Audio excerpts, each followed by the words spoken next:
Coucou, bienvenue dans la série Portrait de plantes, où je te révèle tous les petits savoirs utiles sur la plante en question. Aujourd'hui, on s'intéresse aux magnolias.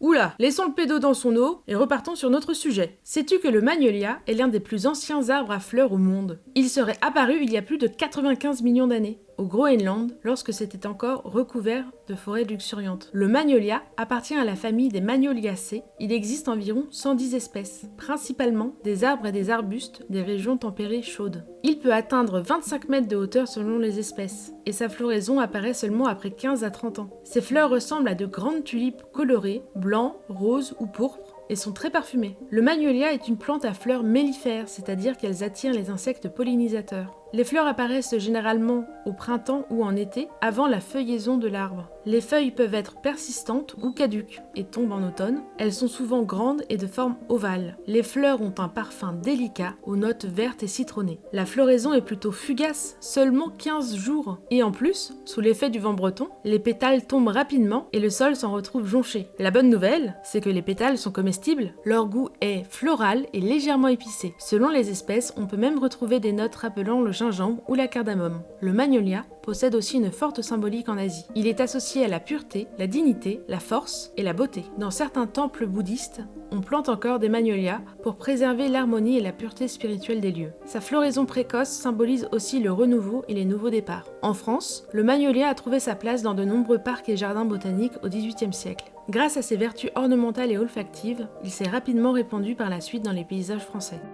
Le magnolia est une plante étudiée pour ses propriétés médicinales. L'écorce, les feuilles, les bourgeons et les pétales contiennent notamment deux molécules importantes, le magnolol et l'onochiol. Ces composés font l'objet de nombreuses recherches pour leurs propriétés anti-inflammatoires, anxiolytiques, antioxydantes et antibactériennes. Elles agissent sur le système nerveux, réduisent le stress, calment l'anxiété et améliorent le sommeil. Et ce, grâce à leurs effets sédatifs, anxiolytiques et potentiellement antidépresseurs. Certaines études suggèrent même qu'elles pourraient aider à réduire la plaque dentaire, prévenir la gingivite et améliorer l'équilibre du pH buccal. Par ailleurs, des recherches s'intéressent à l'onochiol pour ses effets anticancéreux potentiels. Il pourrait inhiber la prolifération de certaines cellules tumorales, notamment dans des cancers de la peau, du sein, de la prostate et du cerveau. Ces résultats sont toutefois expérimentaux et encore à l'étude. En aromathérapie, l'huile essentielle de magnolia est utilisée pour favoriser la détente, réduire le stress et apaiser la nervosité. Elle est le plus souvent employée en diffusion atmosphérique. Les extraits de magnolia sont également utilisés en cosmétique afin de limiter le stress oxydatif et protéger les cellules contre le vieillissement. On le retrouve par exemple dans des crèmes anti-âge ou des crèmes apaisantes pour aider à calmer les irritations cutanées, traiter l'acné, réduire l'apparence des taches pigmentaires et protéger la peau contre les radicaux libres. L'écorce de magnolia possède un usage médicinal ancien en Chine et au Japon.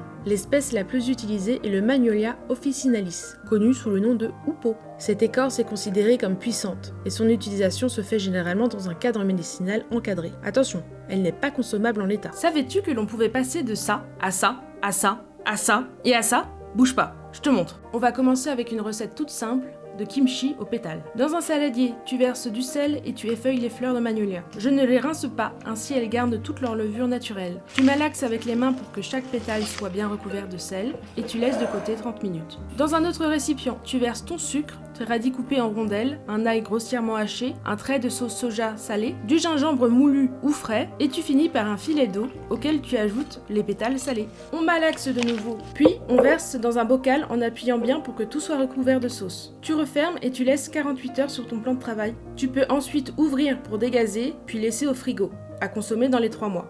Truc tout bête, un sirop avec les fleurs de magnolia. Tu effeuilles les fleurs dans un saladier.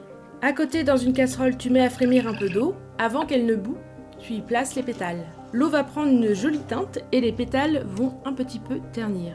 Tu couvres dès que ça se met à bouillir et tu places hors du feu.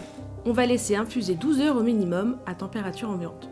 Le lendemain, on filtre, puis dans une casserole, on y place l'infusion, puis du sucre, on mélange sur feu doux et on laisse monter en température jusqu'à ébullition, et ce, plusieurs minutes. On souhaite un aspect sirupeux.